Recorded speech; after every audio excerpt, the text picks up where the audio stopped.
கர்த்தரின் பிரசனாமது ஸ்தோத்திரம்.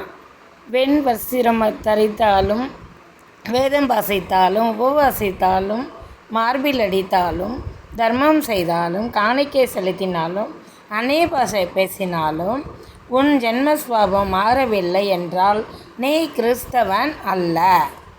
ஆமேன். பிரியமானவர்களே, இந்த வார்த்தைக்காக ஸ்தோத்திரம்.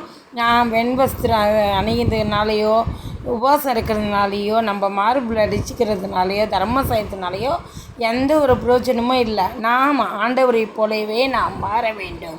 அவரை போலவே நாம் அன்பு செலுத்த வேண்டும். எல்லோரிடமும் அன்பாகவே நடந்து கொள்ள வேண்டும். அது பிறருக்கு உதவுகிற மனப்பான்மை நம்மிடம் இருக்க வேண்டும்.